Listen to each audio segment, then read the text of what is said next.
I had to sit down in front of the judge, look up at the judge and say, Judge, all I need is love and affection, not the Detroit House of Correction.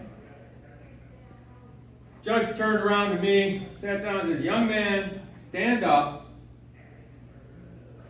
say I do, kiss the bride, take your life sentence, and get out of my courtroom. That was 40 years ago now. Like I said, I was a young boy. Out of that, I have 4 grown sons. Now, I don't know how many dads are in the room, how many people have grown sons, but every time we get together as a family, at a family reunion, at a picnic, holidays, the sons like to talk, and the sons like to make fun of dad. Not so much moms. When the kids get older, the moms get a lot of reverence, it seems. Oh, mom was a saint. Mom did this, mom did this. But dad, let me tell you about dad. The younger 2 sons, the older 2 sons, like to tell a story of the time we went camping. Oh, you remember Dad? Dad would take us out in the woods to get the marshmallow sticks, and then he'd come back in and he would show us how to sharpen the marshmallow sticks. Son, always use your knife and go away from you when you're cutting something. Even when you're opening a box or doing anything, make sure you're going away like this to sharpen that stick. You never want to come back like this. Oh, ow, ow! Blood squirting everywhere. Kids are laughing. They're all having a good time. Remember that time when Dad sliced his thumb open, teaching us how to use a knife? Sure, that's all funny, and yeah, I've had some damage to a finger, but none of my sons chopped off the top of their finger, so it must have been a good lesson learned. The 2 younger boys like to tell the story of the time, remember the time when Dad was going to show us how to cut the hedges down. He used to tell us, I used to cut those when I was 12 years old. It's about time you boys start cutting those hedges. But we don't want to. We don't, you guys, you can keep doing it, Dad. We don't want to do it. There's bees all over. We're scared of the bees. The bees are going to sting us. Boys, those bees are not going to sting you. They're just little sweet bees. They like the little flowers. They're honey bees. They're apple bees. You know the kind that fly in your Mountain Dew in the fall? Or bug you around your drinks? They really don't want to sting you. They just want a little bit of sweetness.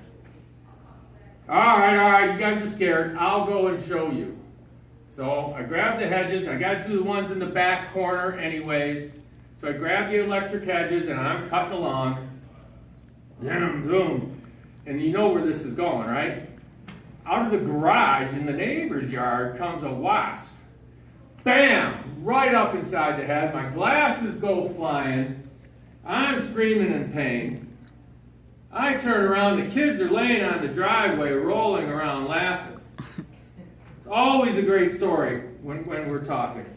Even so, last June at the summer reunion, oh yeah, remember Uncle Bill? Uncle Bill, you were there. You remember when Dad tried to teach us how to cut the shrubs? Oh, that was the funniest story I've ever seen. Funniest thing. If I didn't have a cold beer to stick on his head, he'd still probably have a bump this big coming out of his forehead. Thanks, Uncle Bill. Thanks, boys. Talk. That's what they do. Like I said, I had 4 boys. The youngest of them just turned 26 on the 31st.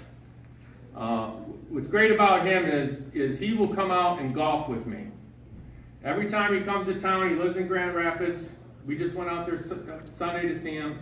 He'll throw his clubs in the car, and we'll try to sneak away to golf a few holes when he comes in town. The second one, he is turning 30 next month. And the beauty with him is last year I had some surgeries, some melanomas. I was cut from here to here. I was pretty down and out for the count. He showed up every Sunday to watch the Lions football game with Dad. Got to even the point where, Mom would say, "Is Alan coming over?" I don't have to even know. "Did you call him? Did you text him?" I don't even have to. Lions game's at 1, he's going to be here at 1. That's great. And any dad knows that is great when they come over to watch a game with you. The youngest of the oldest two, he is 36 years old. He works at the folding warehouse in Hamtramck. What's beautiful about him is he has taken me into his social circle. His friends are my friends now as well. And we have an adult-to-adult relationship, which is really unique and special. I didn't have that with my mother. I can tell you that. Even when I got to be 40, 50 years old, I didn't have that kind of relationship with my mother. Even so, he was out of town for the Mayweather fight, and I got texts from 2 of his friends inviting me, "Hey, come on over and watch the fight with me." I texted him back, said I was going to be sleeping. My oldest son just turned 40, and he finally got together and he got me a grandson. Named him Alex named him Al after my father, who died in 1967 when I was a really young lad. Very, very special. So the boys can talk, but you know what? I'll take their actions, because their actions speak louder. Thank you very much. And